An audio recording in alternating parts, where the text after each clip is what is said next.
Hey, how's it going, everybody? Sarasota Tim coming to you from Broken Tree Alley. I just saw this tree here. That's something, isn't it? Look at that. Let's take a look at it a little closer, and we'll talk about the big time camper here. Look at this.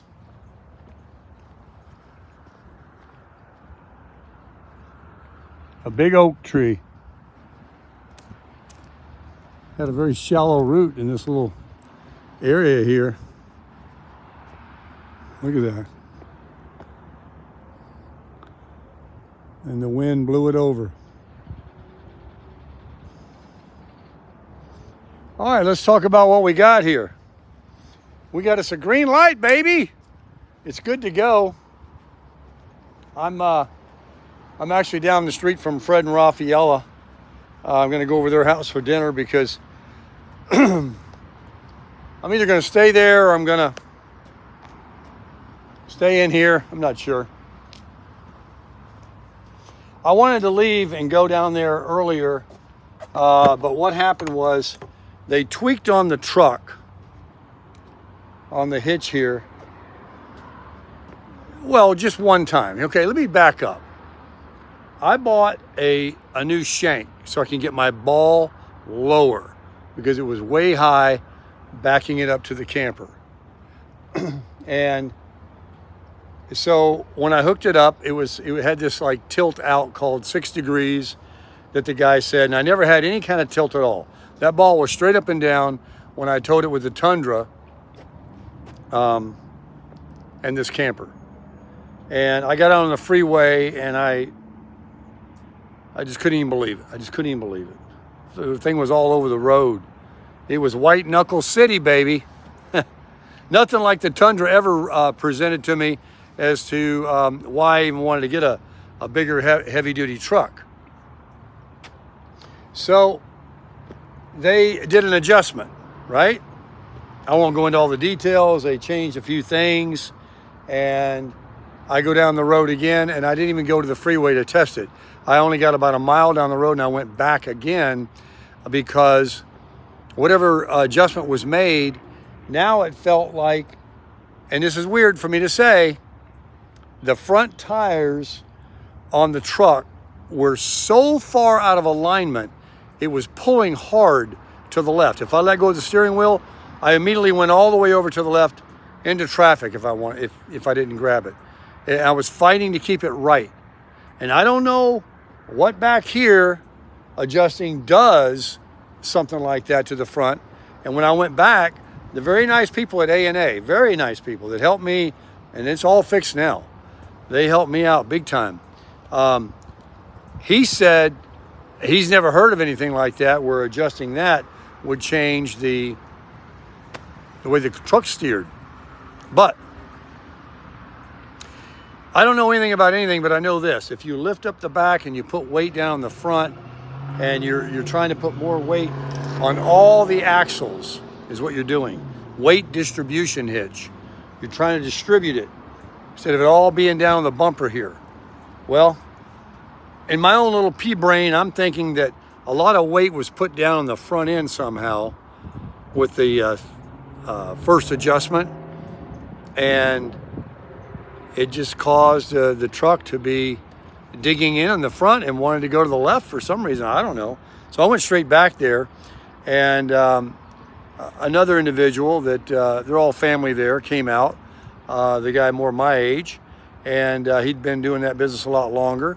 And it wasn't like he was any smarter, but he took a ruler, and what they do with weight distribution hitches is you measure from here to the ground before you do it, when it's not on the trailer, and then afterwards. And there's supposed to be very little change in the drop. So he did some magic, and everything is level, and there's very little difference in the suspension height of the truck. And now it's fine. So I went down the freeway, and the problem is I would have gone ahead tonight and tried to get some more distance in miles, because it's about a 7-hour drive. It's 350 miles to Key West.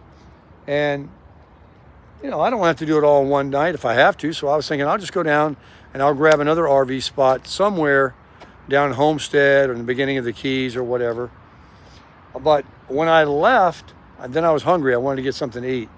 When I left, it's Friday, it's Veterans Weekend, and it's season, and everybody is here.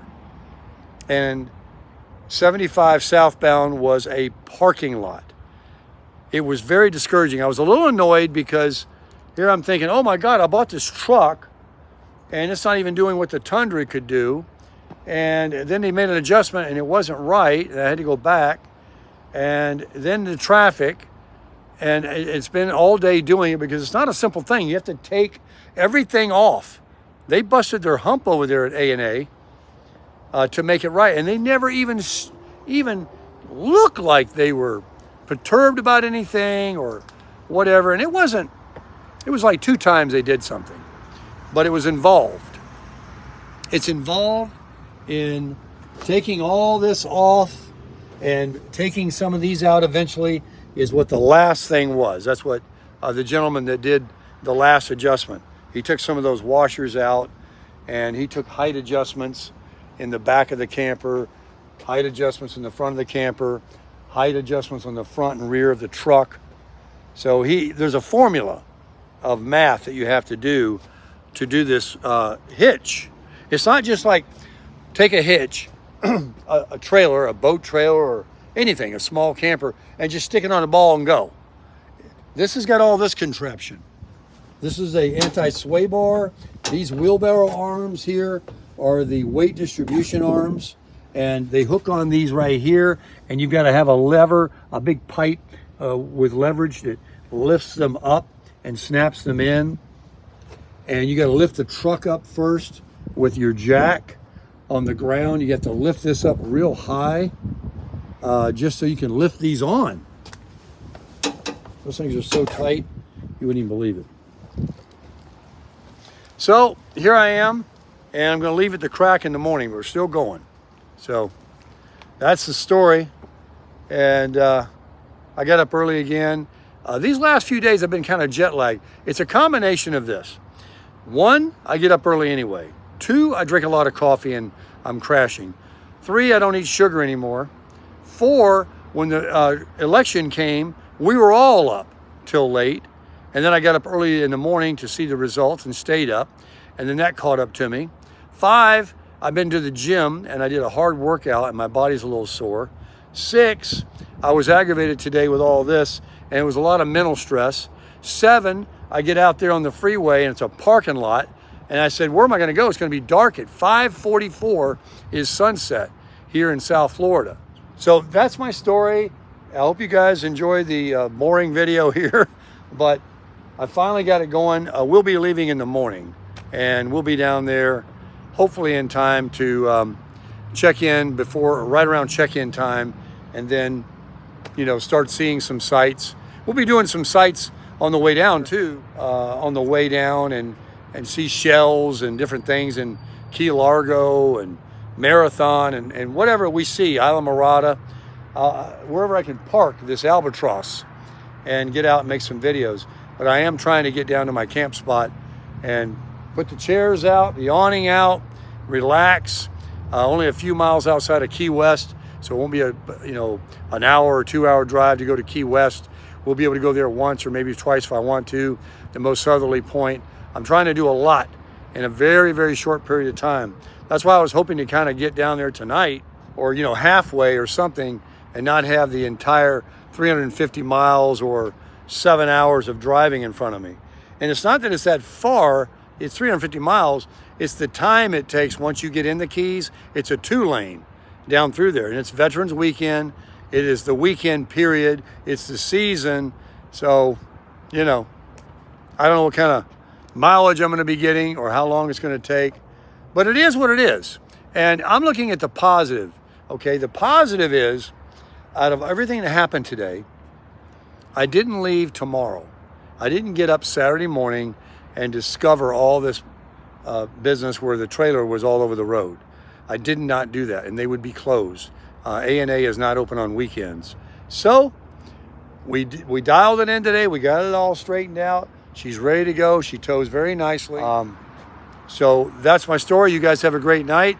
We'll get up on the road tomorrow morning and get our coffee and crush it.